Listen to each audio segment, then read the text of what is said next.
tuloy-tuloy pa rin po tayo. Alam naman natin ngayon na sineselebrate po natin ang 117th commemoration of the martyrdom of Dr. Jose Rizal. At mas kikilalanin natin siya ng mabuti ngayong umaga, Sandro. Makakasama natin ang isang historian at alamin natin ang mga impormasyon mula sa kanya tungkol kay Dr. Jose Rizal. Let us all welcome our very special guest this morning, Professor Xiao Chua, isa pong historian. Good Resident morning! historian. Makasaysayang araw, Dayan, sa lahat ng ating mga kabayani. Professor, sino ba si Dr. Jose Rizal? Well, una sa lahat, si Jose Rizal ay isang napakatalinong tao. No? Sabi nila 22 languages daw yung minaster niya. Although of course, I don't believe that, no? Mga 10 languages siguro. And the others he doubled with. And then of course, marami siyang mga pinasok na mga bagay-bagay, no?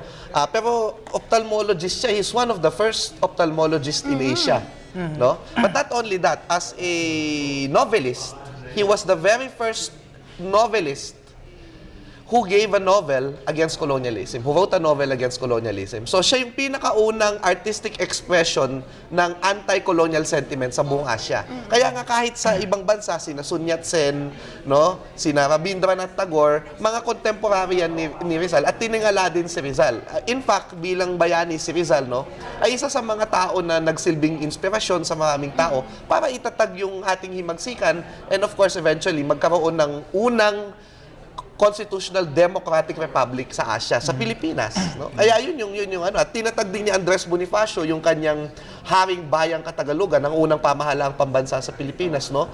Dahil in many ways na inspire siya. Not only because of he was inspired by Rizal but also of other things. Pero binasa niya ni Rizal at nakita at binasa din ni Bonifacio yung iba-ibang mga akda ng French Revolution halimbawa at nakita niya, baka posible na magkaroon ng malayang bansa na hiwalay sa Espanya.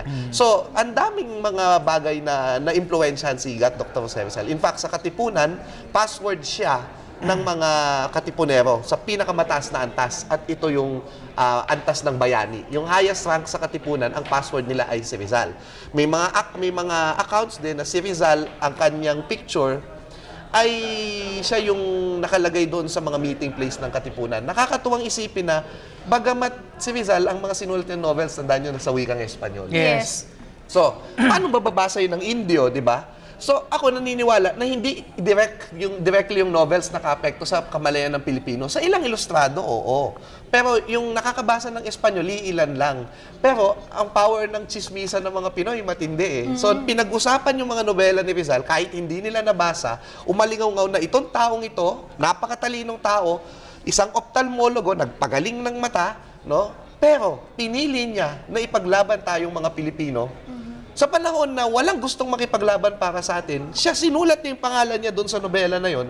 Sinabi niya na, kailangan magbigay kayo ng pagbabago sa amin.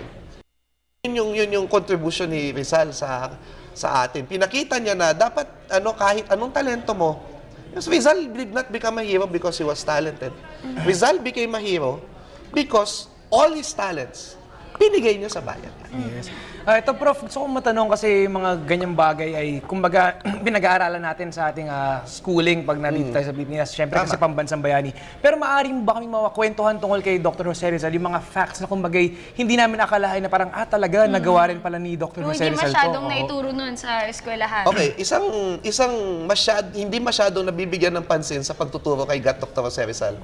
Na, kasi ang alam natin kay Rizal, siya nag-travel around the world, sa Europe, tapos walang ginawa kundi mambabae. So, hindi naman siya babaero, no? Malapit lang talaga siya sa mga, close siya, friendly sa mga kababaihan. Ang aking palagay, isa sa mga dapat ituro kay Rizal, yung kanya life sa dapitan. Kasi, di ba, nung nilibot niya na yung buong mundo, sabi niya ganyan, ang laban ay wala sa ibang bansa. Babalik ako ng Pilipinas. Pagbalik niya sa Pilipinas, hinuli siya, 1892. At dinala siya sa dapitan. At yung sa dapitan, napaka-boring ng bayan na yun. Parang tinapon ka sa dulo ng mundo. No? Ang hirap, tapos yung mga tao, parang walang kabuhayan yung mga tao doon. Ang laki-laki ng dagat, hindi sila tinuho ang mga isda. Anong ginawa ni Rizal? Ginawa niyang makabuluhan yung stay niya sa dapitan para siya naging one-man NGO. Nanalo siya sa loto. He is the most famous lotto winner Oo, kasi May loto na pa. may Nung loto rin time nun, na para yun, sweepstakes. hindi- Yes. okay. Second prize siya at 6,000 yung napanalunan niya. Binili niya ng lupa. Anong ginawa niya sa lupa na yon? Kinultivate niya, naging farmer, businessman siya, at naging teacher siya ng mga bata sa Dapitan. Nagtayo siya ng eskwelahan doon, libre. Nagtayo siya ng ospital sa mga mahihirap, libre. Pagka mayaman, pinapagbayad niya. No? So, para siyang one-man NGO, no? At minsan, ito yung nakakatuwang kwento about him. Ang laki-laki ng dagat nga, hindi marunong mangisda yung mga tao. So, sabi niya, sige, bibili tayo ng fishnet. O, bumili sila ng fishnet. Nung pagbili nila ng fishnet, nung hawak na niya yung fishnet, na-realize niya, naku, hindi pala ako marunong mangisda, no? So sabi niya, magsulat si Rizal, sabi niya dun sa mga kapatid niya, kapag ka nagpadala kayo ng fishnet sa susunod, magdala na rin kayo ng magtuturo ng mangisda. So, tandaan natin, si Rizal, lotto winner, yumaman din sa kanyang business, pero anong ginawa niya? Hindi siya naging sakim. Yung niya, gumawa siya ng kooperatiba, sinama niya yung mga tao sa kita niya sa Abaca, no? At ang nangyari, ayan nga. Tapos nagbenta pa sila ng stockings. Nakita niya wala daw stockings yung mga bata yung mga babae sa Dapitan. So, nagbenta siya ng stockings. So, ibig sabihin businessman din pala si Jose Rizal, at yung businessman niya may corporate social responsibility, at ito yung huwag kalimutan yung mga mahihirap.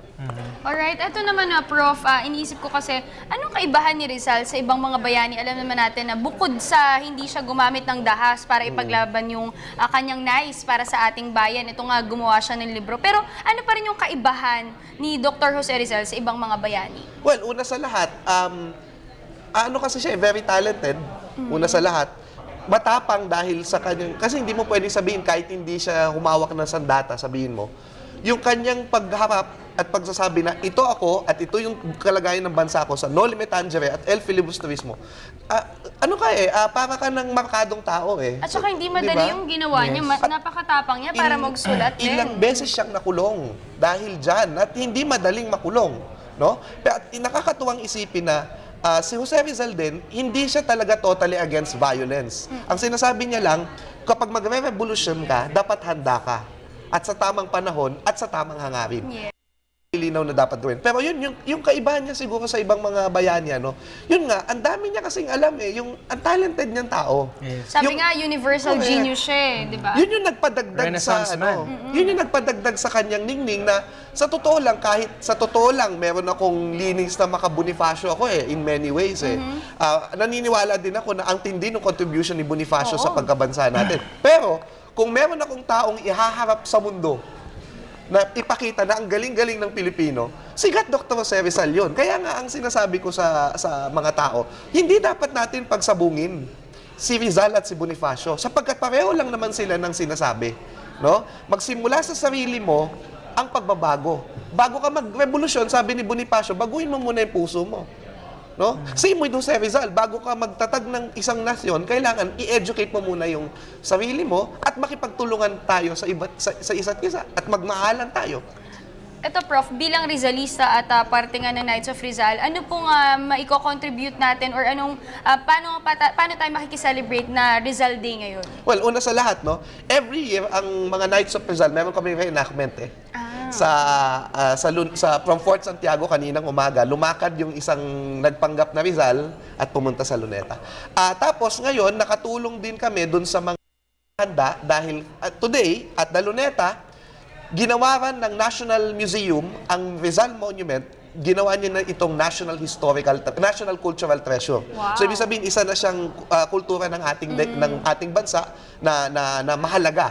At nakakatuwa yan kasi si Jose, yung monumento na yon, ngayon ang 100 year anniversary ng monumentong yon. Galing pa yun sa Switzerland, isang Swiss ang gumawa ng monumentong yon. Ibig sabihin talagang yung ibang bansa, hinahangaan tayo. Isang Swiss ang gumawa ng monumentong yon. At doon pa yun sa Switzerland ginawa at dinala lang sa Pilipinas sa pamamagitan ng bangko. Ito, Prof, gusto ko tanungin kasi alam natin na kumbaga ang ganda ng journey ng buhay ni Dr. Jose Rizal, ng ating pambansang bayani. Kasi yun nga, sa iba't ibang bansa siya nakapunta, tapos alam natin kung paano siya lumaki, Yes. tapos yung mga kanya pinag-aralan. Maaari mo kaming kwentuhan, kumbaga, ano yung ginagawa niya? Kasi iniisip natin na kumbaga ang dami niyang achievements. Pero most of his life, he was traveling, he was on ships, kasi alam natin na, kumbaga, ang tagal ng biyahe natin nung time na yun. So, paano ba niya na-achieve na, kumbaga, ang dami niyang naisulat, ang dami niyang mga poems, novels, tapos yung impact pa nito talagang socially relevant sa ating lahat.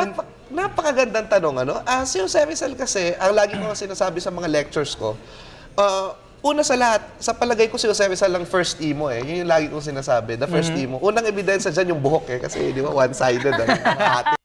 No? But pangalawa dyan, lahat ng ginawa niya, nagbuo siya ng pag-ibig. Number one, tinuturo sa atin ni Jose Rizal na sa lahat ng gagawin mo, kung gusto mong mag-achieve ng something, ay, tulad ikaw, nag-aartista ka din, no?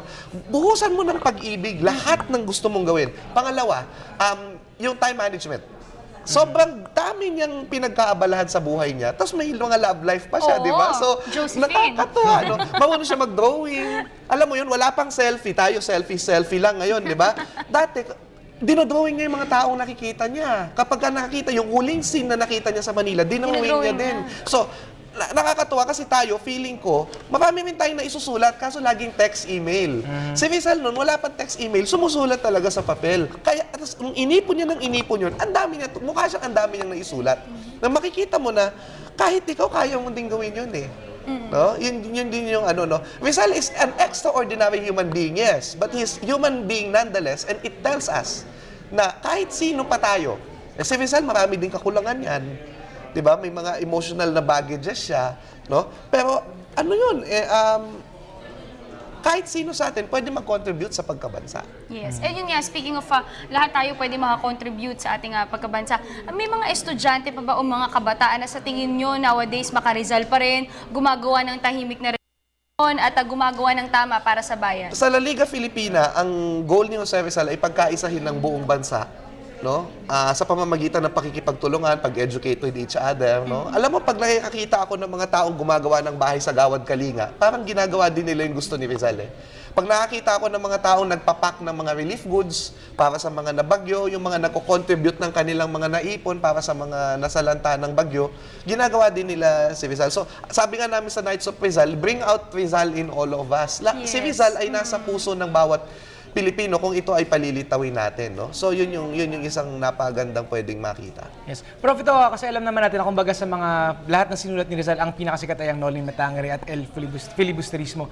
Pero sa mga lahat ng kanyang sinulat at sa lahat ng inyong itinuro at naibasa, ano yung kumbaga magandang basahin ng ating mga manonood ngayong umaga para kumbaga makilala pa natin lalo kumbaga kung paano si Jose Rizal magsulat at paano yung kanyang pagiging isang tao? Well, siguro yung translation sa English ni Locsin ng Noli Me Tangere at El Filibusterismo at yung mga salin ni Almario ng Tagalog, pwedeng basahin ulit ng mga estudyante kasi walang putol yun. Pag pinuputol mo yung Noli Me Tangere, pag pinaikli mo, actually nawawala yung excitement. So kaya, yung Harry Potter nga, binabasa natin ganyan kakapal eh, di ba? Ilang volumes pa nga yun eh. Ang kakapal, oh. So, sa mga kabataan, marami na nagbabasa ng Noli Me Tangere at El Filibusterismo. Nakikita, ganito pala si Rizal, nakakatawa pala siya. Ang dami nakakatawa, ang dami nga parang bastos na mga passages sa Noli Me Tangere, ano? Pero yun nga, parang exciting. Ito pala si Rizal, no? Na yung marami siyang alam talaga at well-rounded siya.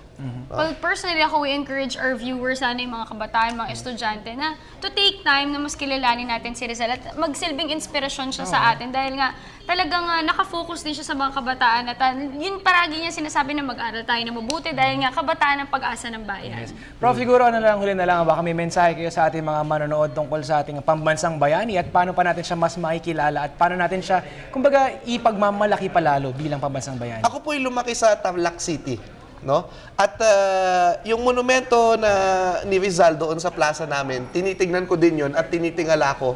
At sa lahat, parang yung mga kabataan nagdodraw lahat ng strike eh. Pero ang problema kasi, kanina pala, si Pinoy nandun sa plaza namin. Taga Tarlac City ako taga doon din si President, no? Nakakatuwa. But anyway, yung monumento ni Rizal, kung minsan lagi natin siyang nilalagay sa pedestal, lahat ng plaza sa Pilipinas may monumento niya, pero kung minsan na nangyari, lagi siyang nasa itaas sa atin. Kaya akala natin, ang hirap maging Rizal kasi kailangan sobrang talino mo, kailangan ma-chicks ka, kailangan matapang kang masyado. Pero tandaan natin, ang totoong mga monumento kay Dr. Jose Rizal ay hindi lang yung mga nakaukit sa bato, kundi yung nakaukit sa puso ng bawat isa sa atin.